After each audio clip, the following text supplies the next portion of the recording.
It means that you would enter a quantum realm. What does that mean? It means that you would enter a reality where all concepts of time and space become irrelevant. But the thing that I found exciting about this is that we introduced the quantum realm, a place where the laws of physics, space and time themselves, the arrow of time, right, they don't have any meaning. It's quantum entanglement between the quantum states of Posner molecules in your brains. That it doesn't even matter how far apart these objects are in space, they're just connected. Oke guys, hari ini kita akan bahas dunia kuantumnya Ant-Man. Tapi terus terang, ini akan jauh lebih rumit dari bahasan kita sebelum-sebelumnya. Karena kita akan membahas kajian paling rumit sepanjang sejarah sains, yaitu fisika kuantum. Have either of you guys ever studied quantum physics? Fisika kuantum adalah level tertinggi dalam ilmu fisika yang mempelajari dunia partikel subatomik, atau dalam bahasa Marvel dikenal dengan quantum realm. Ini adalah dunia yang sulit dijelaskan dengan logika normal, karena para ilmuwan sendiri menemukan banyak keganjilan di dalamnya. Dengan kata lain, ini adalah dunia gaib. Everything we call real is made up of things that cannot be themselves regarded as real. What you're seeing there on the right never even knew there was a cat, but then somehow created the picture of the cat. Why? Jadi guys, bahasan ini cukup berat, tidak mudah memahaminya, tapi sangat menarik untuk didiskusikan karena fisika kuantum dianggap sebagai titik temunya dunia fisik dan dunia metafisik. Open your eyes. Jadi guys, siapkan otaknya dan siapkan imannya karena kita akan masuk pada kajian yang mungkin akan membuat kalian gila. But what if we could figure out where these two concepts emerge from? Then we would have the ability to go beyond space and time, manipulate these concepts themselves, and then science fiction would become science, and then would become reality for everyday people.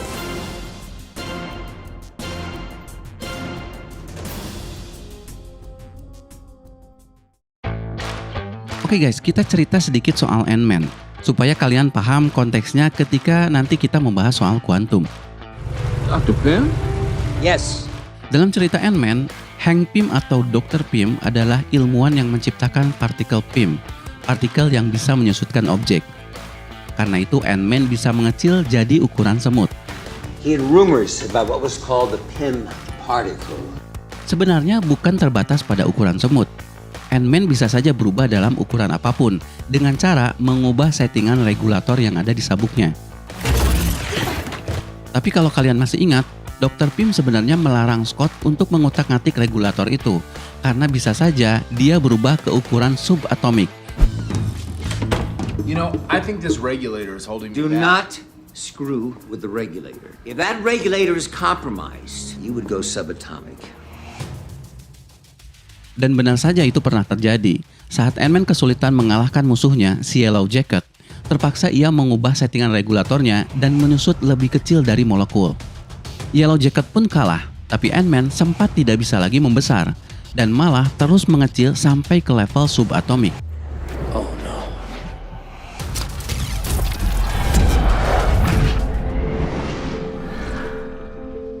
Disinilah untuk pertama kalinya Scott melihat alam kuantum yang dimaksud Dr. Pym. It means that you would enter a reality where all concepts of time and space become irrelevant. Beruntungnya, karena Scott sebelumnya sudah mengotak-atik regulatornya, mempunyai cara untuk kembali.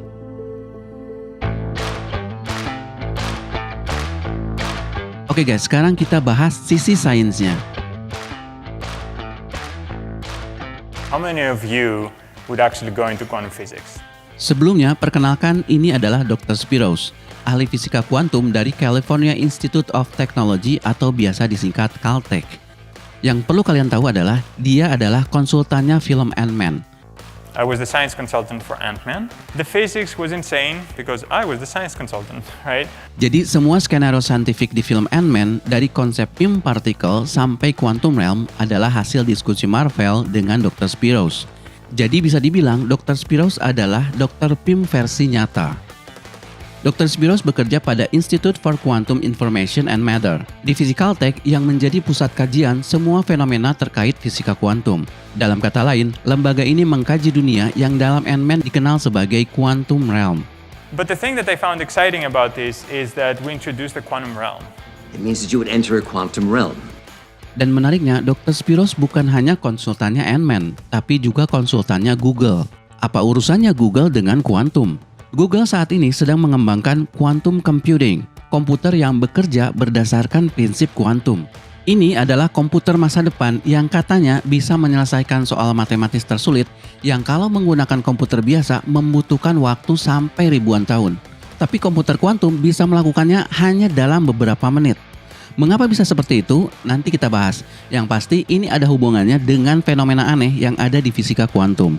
Tapi poinnya adalah fisika kuantum atau mekanika kuantum bukan teori biasa dan bukan hanya ada di cerita Ant-Man. Faktanya, dunia yang kita lihat sesungguhnya pun dipengaruhi oleh dunia kuantum. Dan pada akhirnya nanti, teknologi pun akan semakin mengarah ke teknologi kuantum. Oh, you think that I don't know what you've been building with all this quantum technology? And you can forget nanotech, forget AI, forget cryptocurrency. Quantum energy is the future. It means that you would enter a quantum realm. What does that mean? Oke guys, jadi apa itu kuantum? Penjelasannya panjang, tapi yang pertama yang harus kalian catat adalah dunia kuantum adalah dunia subatomik atau dunia di dalam atom. Kita bisa lihat saat Ant-Man terus mengecil, seolah-olah kita melihat dunia di bawah mikroskop yang terus diperbesar. Kita bisa melihat bakteri dan virus. Sebagai gambaran saja, ukuran virus seperti COVID-19 ada di skala nanometer. Ukuran yang pernah kita bahas juga di konten nanoteknologi, bahwa nanometer itu rambut dibelah 100.000 kali. Nah, Ant-Man terus mengecil ribuan kali lebih kecil dari itu, sampai dia bertemu dengan atom. Dan mengecil lagi sampai masuk di dalamnya. Maka inilah level subatomik. Oke, supaya kalian paham mengapa level subatomik ini disebut dunia kuantum, kita bahas dulu tentang atom. Dan ini menarik karena ada kaitannya dengan mengecilnya Ant-Man itu sendiri. When I took over this company for Dr. Pym, I immediately started researching a particle that could change the distance between atoms. Oke, catat dulu itu, mengubah jarak atom. Nanti ada hal yang akan membuat kalian terkejut. Di sekolah, kita sudah diberitahu bahwa atom adalah elemen terkecil yang menyusun alam ini.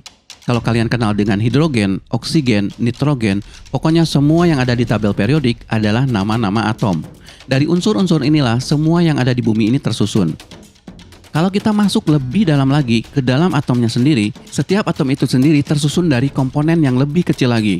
Di dalamnya ada elektron, proton, dan neutron. Mereka lah yang disebut partikel subatomik. Oke, sampai sini mungkin kalian masih paham. Tapi ada hal yang mungkin kalian tidak tahu tentang atom, dan mungkin ini tidak pernah diceritakan di sekolah.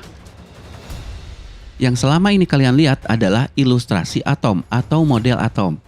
Gambaran paling sederhana dari hasil rekonstruksi para ilmuwan setelah meneliti atom. Yang jarang diceritakan dari model atom ini adalah bahwa jarak sebenarnya antara elektron dan inti atomnya ini sangat jauh sekali. Sehingga kalau dibayangkan atom itu sebesar stadion sepak bola, maka inti atom itu akan sebesar kacang polong di tengah stadion. Sementara elektronnya akan sebesar butiran garam yang berputar di sisi stadion. Artinya atom itu 99,9% kosong. Jadi kalau dunia ini tersusun dari atom, maka bisa dibilang dunia ini hampir benar-benar kosong. Jadi kalian tidak ada bedanya dengan hantu. If the nucleus were the size of a football, then the nearest electron will be in orbit half a mile away. The rest of the atom will be completely empty space. Ya pasti kalian bertanya, kalau atom itu kosong, mengapa dunia ini terasa solid? Bisa disentuh, bisa diraba. Semua objek di dunia ini terasa solid bukan karena atom itu solid, tapi karena gaya elektromagnet yang ditimbulkan oleh elektron. Jadi ketika kita memegang sebuah benda, bisa saja kita menembusnya. Tapi hal itu tidak bisa dilakukan karena elektron-elektron di tangan kita memberikan gaya elektromagnet pada elektron di permukaan objek tersebut, yang membuat atom-atom tidak bisa saling menembus. Itulah sensasi solid yang kita rasakan. Tidak masuk akal, tapi ya itulah konsekuensi kalau kalian masuk pada kajian subatomik. Nanti kalian akan lebih terkejut lagi ketika masuk ke teori kuantum. See, the rules of the quantum realm aren't like they are up here. Everything is unpredictable. Nah, tapi kita kembali dulu ke Ant-Man. Itulah konsep yang diambil oleh cerita fiksinya Ant-Man, bahwa partikel PIM yang diciptakan oleh Dr. Pym bisa mengatur jarak di dalam atom yang tadi sangat jauh sekali.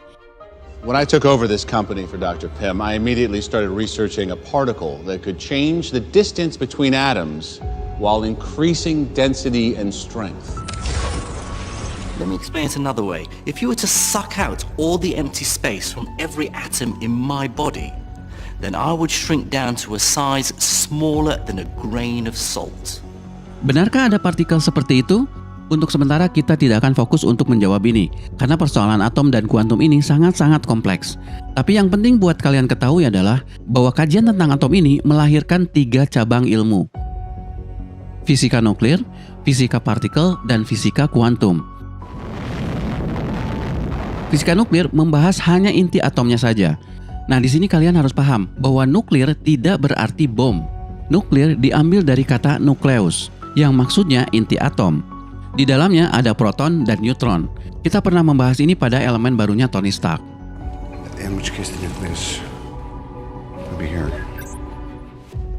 Nah, hasil kajian tentang fisika nuklir ini salah satunya menghasilkan bom nuklir seperti yang dijatuhkan di Hiroshima dan Nagasaki.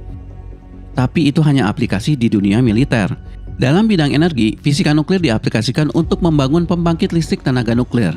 Ada juga aplikasi dalam dunia kedokteran, seperti MRI. Termasuk reaktor yang ada di dadanya Tony Stark, itu pun aplikasi dari fisika nuklir. Nah, kemudian yang kedua, fisika partikel.